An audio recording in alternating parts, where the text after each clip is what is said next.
नमस्कार, आप देख रहे हैं हमारा यूट्यूब चैनल फोक टेल्स कहानी सुनो।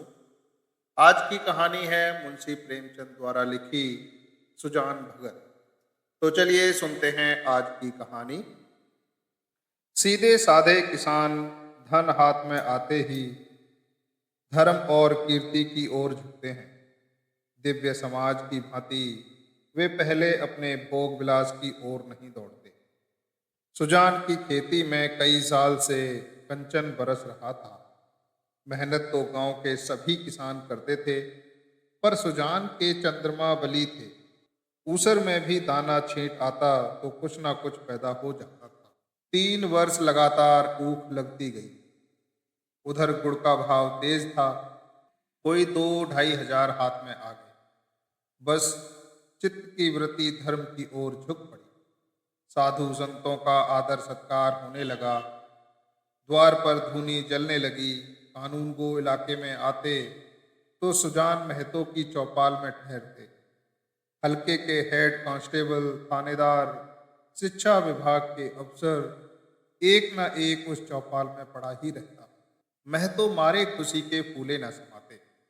धन्य भाग, उसके द्वार पर अब इतने बड़े बड़े हाकिम आकर ठहरते हैं। जिन हाकिमों के सामने उसका मुंह न खुलता था, उन्हीं की अब महतो महतो करते जबान सूखती थी। कभी कभी भजन भाव हो जाता।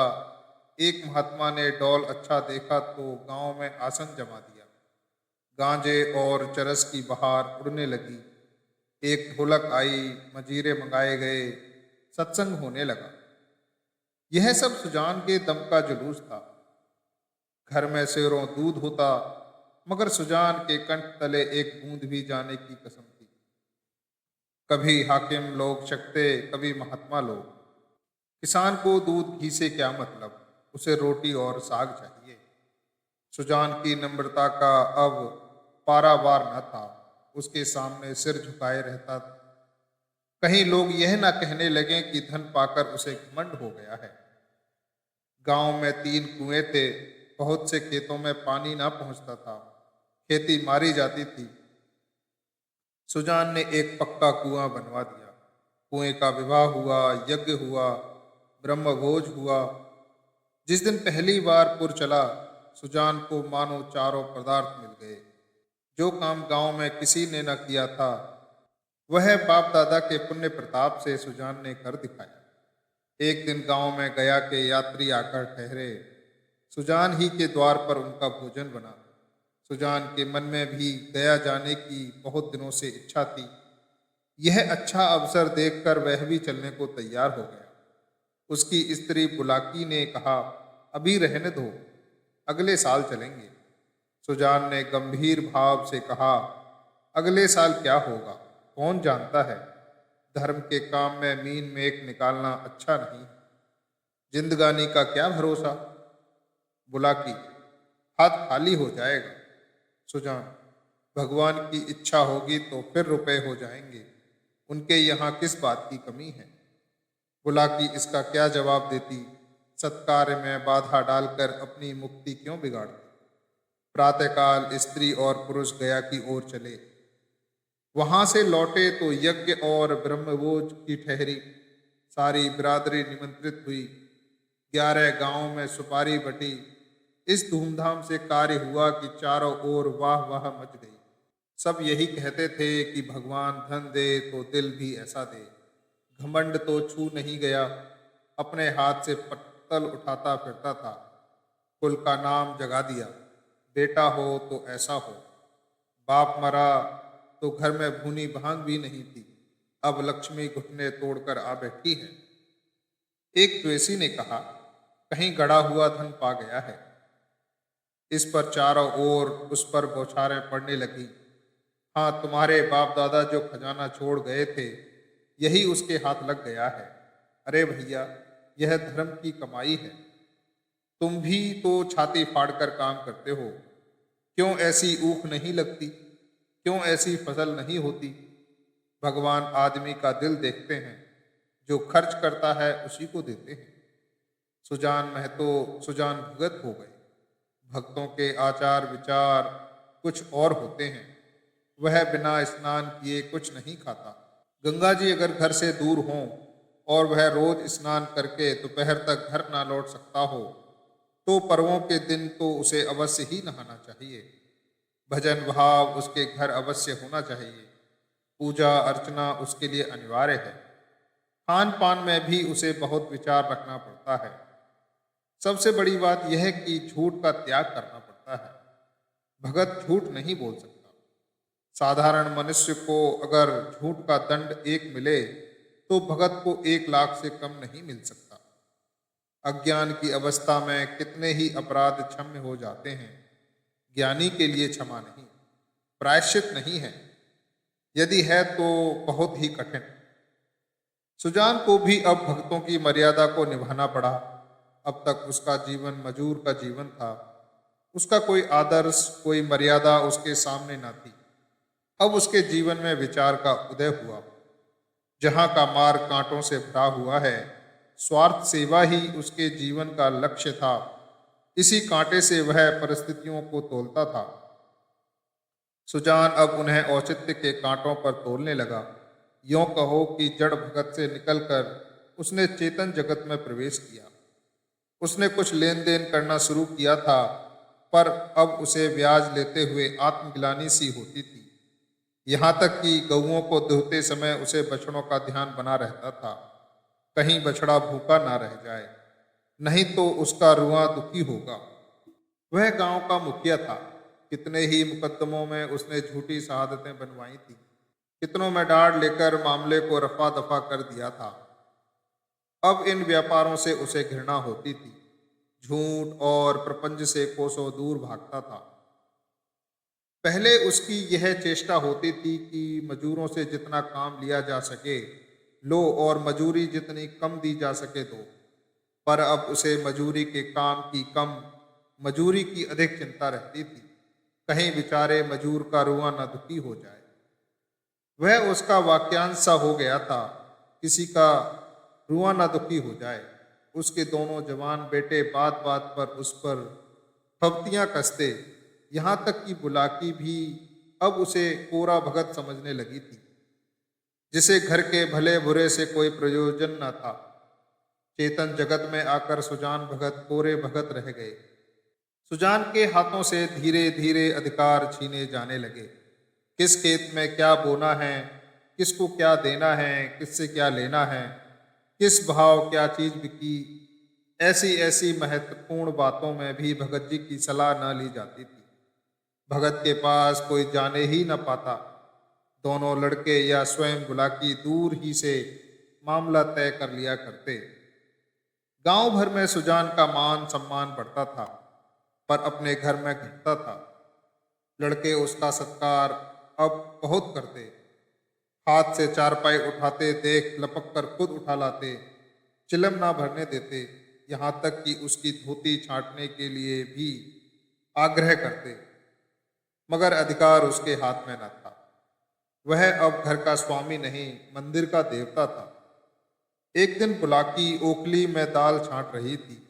एक भिकमंगा द्वार पर आकर चिल्लाने लगा।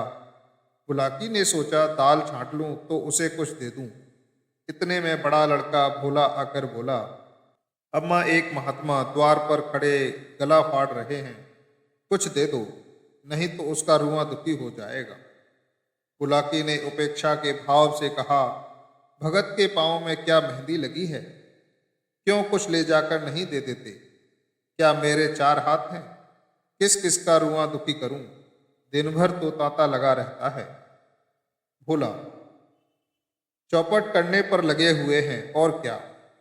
अभी महंगू बैंक देने आया था, हिसाब से 7 मन हुए, तोला तो 6.25 मन ही निकले।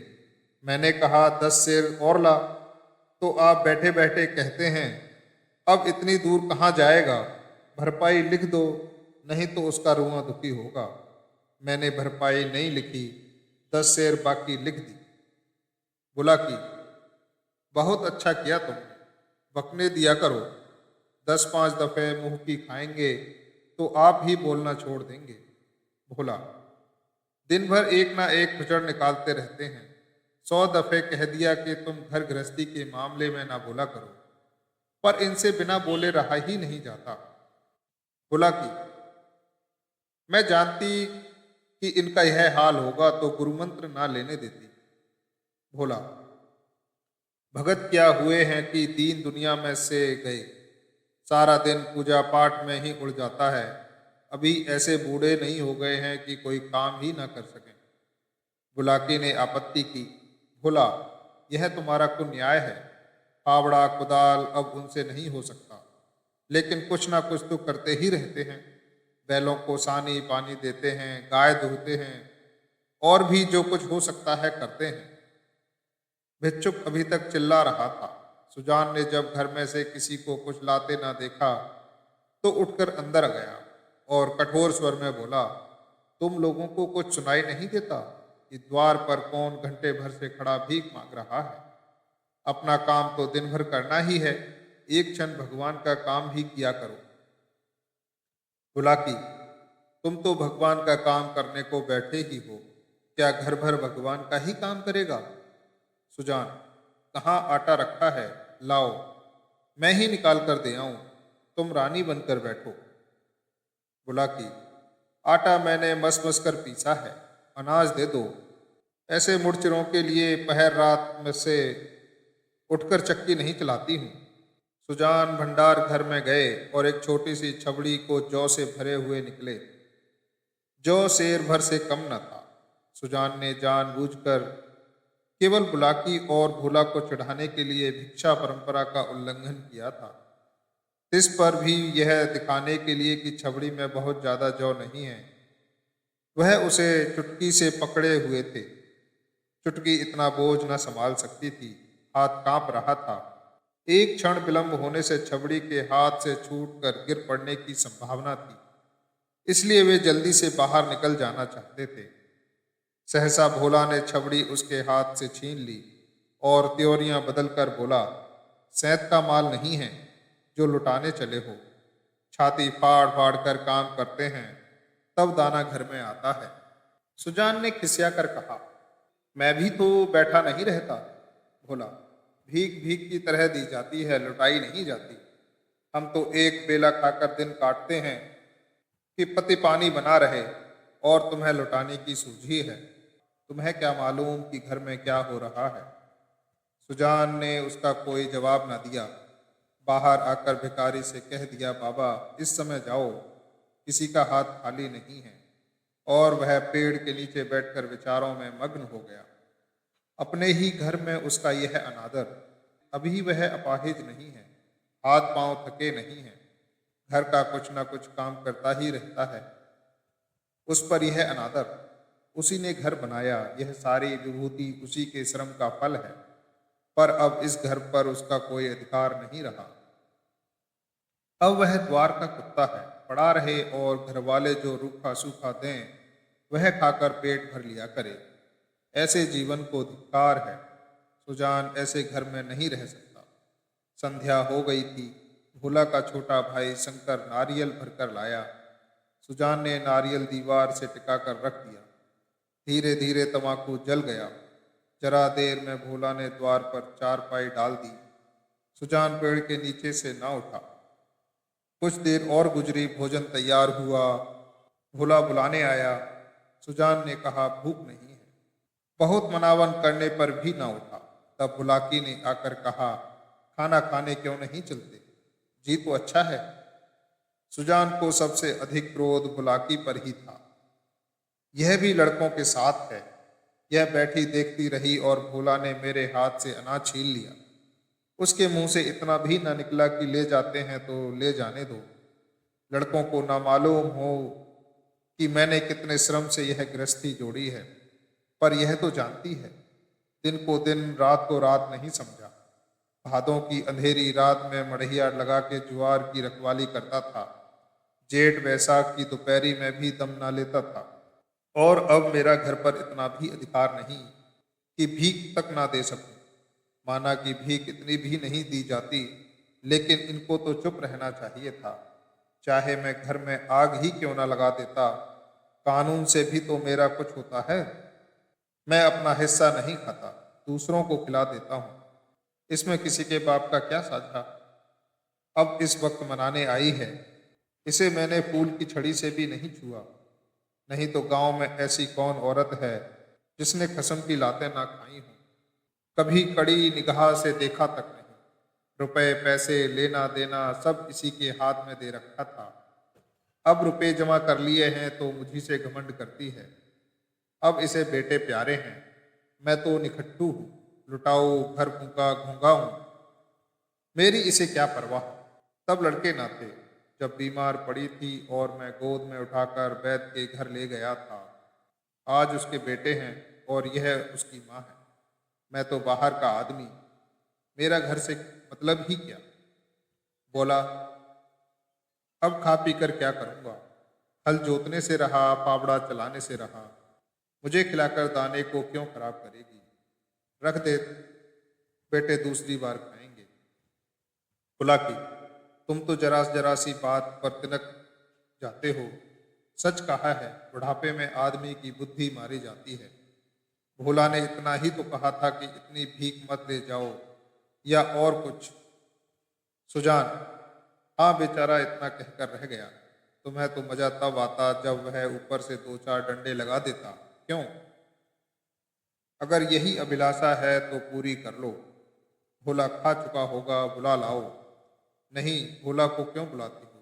तुम ही ना जमा दो दो चार हाथ। इतनी कसर है, वह भी पूरी हो जाए। भोला की, हाँ और क्या, यही तो नारी का धर्म ही है। अपने भाग सराहो कि मुझ जैसी सीधी औरत पाली। जिस पल चाहते हो बिठाते हो। ऐसी मुंहजोर होती तो तुम्हारे घर में एक दिन भी निवाह न होता। सुजान, हाँ भाई, वह तो मैं ही कह रहा हूँ कि देवी थी और हो।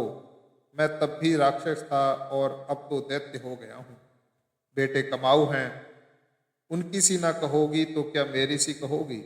मुझसे अब क्या लेना देना है। बुलाती, तुम झगड़ा करने पर तुले बैठे हो और मैं झगड़ा बचाती हूँ कि चार आदमी हंसेंगे। चलकर खाना खा लो सीधे से, नहीं तो जाकर सो रहूंगी। सुजान, तुम भूखी क्यों सो रहोगी? तुम्हारे बेटों की कमाई तो है। हाँ, मैं बाहरी आदमी हूँ।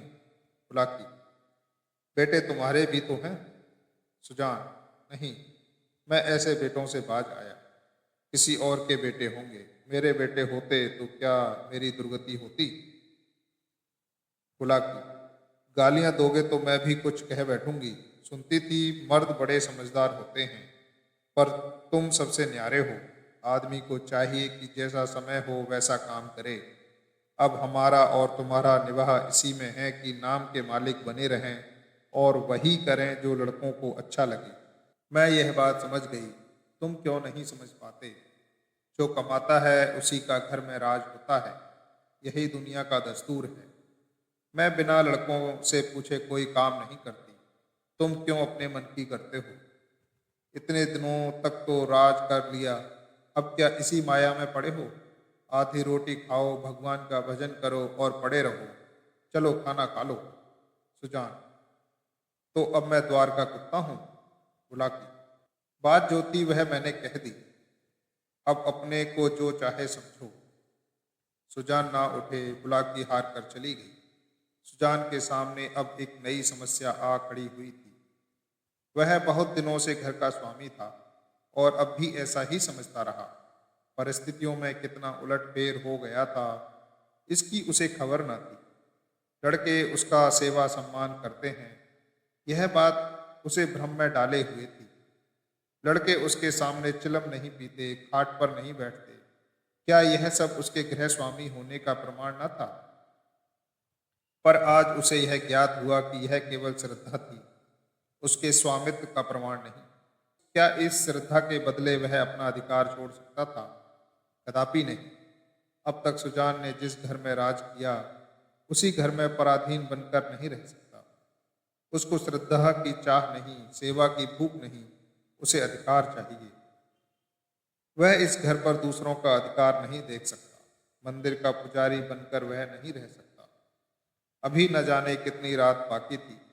सुजान ने उठकर गड़ासे से बैलों का चारा काटना शुरू किया। सारा गांव सोता था, पर सुजान करवी काट रहे थे। इतना श्रम उन्होंने अपने जीवन में कभी न किया था। जब से उन्होंने काम करना छोड़ा था, बराबर चारे के लिए हाय हाय पड़ी रहती थी। शंकर भी काटता था, भोला भी काटता था, पर चारा पूरा न पड़ता था। आज वह इन लौंडों को दिखा देंगे चारा कैसे काटना चाहिए। उसके सामने कटिया का पहाड़ खड़ा हो गया और टुकड़े कितने महीन और सुडौल थे, मानो सांचे में ढाले गए हों। मुंह अंधेर बुलाकी उठी तो कुटिया का सारा ढेर देखकर दंग रह गई। बोली, क्या भोला आज रात भर कटिया ही काटता रह गया? कितना कहा कि बेटा जी से जहान है, पर मानता ही नहीं, रात को सोया ही नहीं। सुजान भगत ने ताने से कहा, वह सोता ही कब है, जब देखता हूं काम ही करता रहता है। ऐसा कमाऊ संसार में और कौन होगा। इतने में भोला आंखें मलते हुए बाहर निकला। उसे भी यह ढेर देखकर आश्चर्य हुआ। माँ से बोला, क्या शंकर आज बड़ी रात को उठा था मम्मा? बोला कि वह तो पड़ा सो रहा है, मैंने तो समझा तुमने काटी होगी। बोला, मैं तो सवेरे उठ ही नहीं पाता, दिन भर चाहे जितना काम कर लूं, पर रात को मुझसे नहीं उठा जाता। बोला कि तो क्या तुम्हारे दादा ने काटी है? बोला, हाँ मालूम तो होता है, रात भर सोए नहीं, मुझसे कल बड़ी भूल हुई। अरे वह तो हल लेकर जा रहे हैं, जान देने पर उतारू हो गए हैं क्या? बोला कि क्रोधी तो सदा के हैं, अब किसी की सुनेंगे थोड़े ही। बोला, शंकर को जगा दो, मैं भी जल्दी से मुंह हाथ धोकर हल ले जाऊं।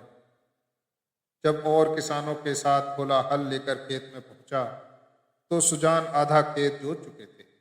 भोला ने चुपके से काम करना शुरू किया।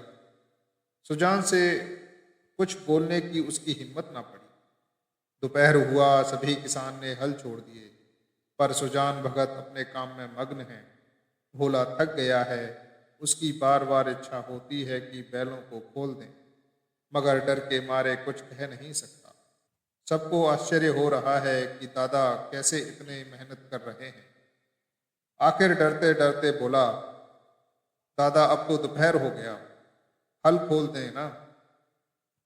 सुजान, हाँ खोल दो, तुम बैलों को लेकर चलो, मैं डांट फेंक कर आता हूँ। बोला, मैं संध्या को डांट फेंक दूंगा। सुजान, तुम क्या फेंक दोगे, देखते नहीं हो खेत कटोरी की तरह गहरा हो गया है, तभी तो बीच में पानी जम जाता है। इस गोएंड के खेत में 20 मन का भीगा होता था, तुम लोगों ने इसका सत्यानाश कर दिया। बैल खोल दिए गए। भोला बैलों को लेकर घर चला, पर सुजान डांट फेंकते रहे। आधे घंटे के बाद डांट फेंक कर वह घर आए, मगर कान का नाम न था। नहा खाकर आराम करने के बदले उन्होंने बैलों को सहलाना शुरू किया। उनकी पीठ पर हाथ फेरा, उनके पैर मले, पूंछ सहलाई। बैलों की पूंछें खड़ी थी। सुजान की गोद में सिर रखकर उसे अकथनीय सुख मिल रहा था। बहुत दिनों के बाद आज बैलों को यह आनंद प्राप्त हुआ था। उनकी आंखों में कृतज्ञता भरी हुई थी, मानो वह कह रहे थे, हम तुम्हारे साथ दिन रात काम करने को तैयार हैं।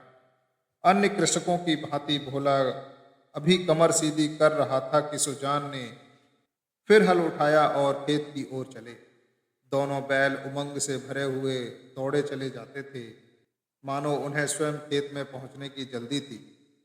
भोला ने मढ़ैया में लेटे लेटे पिता को हल लिए जाते देखा, पर उठ न सका। उसकी हिम्मत छूट गई।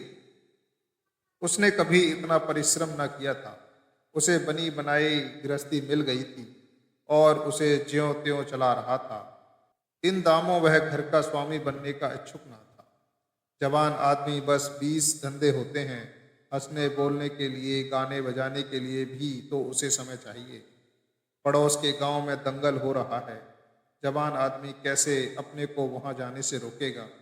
किसी गांव में बारात आई है, नाच गाना हो रहा है, जवान आदमी क्या उसके आनंद से वंचित रह सकता है? वृद्ध जनों के लिए ये बाधाएं नहीं। उन्हें न नाच गाने से मतलब, न खेल तमाशे से गरज, केवल अपने काम से काम है। बुलाकी ने कहा, भोला तुम्हारे दादा हल लेकर गए? भोला, जाने दो अम्मा, मुझसे यह नहीं हो सकता। सुजान भगत के इस नवीन उत्साह पर गांव में टीकाएं हुई। निकल गई सारी भक्ति, बना हुआ था माया में फंसा हुआ है। आदमी काहे का भूत है। मगर भगत जी के द्वार पर अब फिर साधु संतों के आसन जमाए देखे जाते हैं। उनका आदर सम्मान होता है। अब की बार उसकी खेती ने सोना उगल दिया। बखारी में अनाज रखने की जगह नहीं मिलती। जिस खेत में 5 मन मुश्किल से होता था, उसी खेत में अब की बार 10 मन की उपज हुई है। चैत का महीना था। खलियानों में सतयुग का राज था। जगह जगह अनाज के ढेर लगे हुए थे। यही समय है जब कृषकों को भी थोड़ी देर के लिए अपना जीवन सफल मालूम होता है, जब गर्व से उनका हृदय उछलने लगता है। सुजान भगत टोकरे में अनाज भर भर कर देते थे और दोनों लड़के टोकरे लेकर घर में अनाज रख आते थे। कितने ही भाट और भिक्षुक भगत जी को घेरे हुए थे। उनमें वह भिक्षुक भी था जो आज से 8 महीने पहले भगत के द्वार से निराश होकर लौट गया था। सहसा भगत ने उस भिक्षुक से पूछा, क्यों बाबा, आज कहाँ कहाँ चक्कर लगा आए। भिक्षुक, अभी तो कहीं नहीं गया भगत जी, तुम्हारे पास ही आया हूँ। भगत, अच्छा, तुम्हारे सामने यह ढेर है, इसमें से जितना अनाज उठा कर ले जा सको ले जाओ। भिक्षुक ने क्षुब्ध नेत्रों से ढेर की ओर देखकर कहा, जितना अपने हाथ से उठाकर दे दोगे उतना ही लूंगा। भगत, नहीं, तुमसे जितना उठ सके उठा लो। भिक्षुक के पास एक चादर थी। उसने कोई 10 सेर अनाज उसमें भरा और उठाने लगा। संकोच के मारे और अधिक भरने का उसे साहस न हुआ। भगत उसके मन का भाव समझकर आश्वासन देते हुए बोले, बस इतना तो एक बच्चा भी उठा ले जाएगा। भिक्षुक ने भोला की ओर संदिग्ध नेत्रों से देखकर कहा, मेरे लिए इतना ही बहुत है। भगत, नहीं, तुम सकचाते हो, अभी और भरो। भिक्षुक ने एक पंसेरी अनाज और भरा और फिर भोला की ओर सशंक दृष्टि से देखने लगा। भगत उसकी ओर देखते हुए बोला, क्या देखते हो बाबा जी, मैं जो कहता हूँ वह करो। तुमसे जितना उठाया जा सके उठा लो। भिक्षुक डर रहा था कि कहीं उसने अनाज भर लिया और भोला ने गठरी न उठाने दी तो कितनी भद्द होगी और भिक्षुक को हंसने का अवसर मिल जाएगा। वह यही कहेंगे कि भिक्षुक कितना लोभी है, उसे और अनाज भरने की हिम्मत ना पड़ी। तब सुजान भगत ने चादर लेकर उसमें अनाज भरा और गठरी बांधकर बोले, इसे उठा ले जाओ। भिक्षुक, बाबा इतना तो मुझसे उठ न सकेगा। भगत, अरे इतना भी ना उठ सकेगा, बहुत होगा तो मन भर, भला जोर तो लगाओ, देखूं उठा सकते हो या नहीं। भिक्षुक ने गठरी को आजमाया, भारी थी, जगह से हिली भी नहीं। बोला, भगत जी मुझसे यह न उठ सकेगी। भगत, अच्छा बताओ किस गांव में रहते हो। भिक्षुक, बड़ी दूर है भगत जी, अमोला का नाम तो सुना होगा। भगत, अच्छा आगे आगे चलो, मैं पहुंचा दूंगा। यह कहकर भगत ने जोर लगाकर गठरी उठाई और सिर पर रखकर भिक्षुक के पीछे हो ली। देखने वाले भगत का यह पौरुष देखकर चकित हो गए। उन्हें क्या मालूम था कि भगत पर इस समय कौन सा नशा था। 8 महीने के निरंतर अविरल परिश्रम का आज उन्हें फल मिला था। आज उन्होंने अपना खोया हुआ अधिकार फिर पा लिया था। वही तलवार जो केले को भी नहीं काट सकती थी, शान पर चढ़कर लोहे को काट देती है। मानव जीवन में लाग बड़े महत्व की वस्तु है। जिसमें लाग है वह बूढ़ा भी जवान हो सकता है, जिसमें लाग नहीं, गैरत नहीं, वह जवान भी मृतक है। सुजान भगत में लाग थी और उसी ने उन्हें अमानुषीय बल प्रदान कर दिया था। चलते समय उन्होंने भोला की ओर सगर्व नेत्रों से देखा और बोले, ये भाट और भिक्षुक खड़े हैं, कोई खाली हाथ ना लौटने पाए। भोला सिर झुकाए खड़ा था। उसे कुछ बोलने का हौसला ना हुआ। वृद्ध पिता ने उसे परास्त कर दिया था। उम्मीद करता हूँ ये कहानी आपको पसंद आई होगी। ऐसी ही और कहानियाँ सुनने के लिए चैनल को सब्सक्राइब कीजिए, लाइक कीजिए, शेयर कीजिए। मिलते हैं एक और कहानी के साथ अगले वीडियो में। तब तक के लिए धन्यवाद।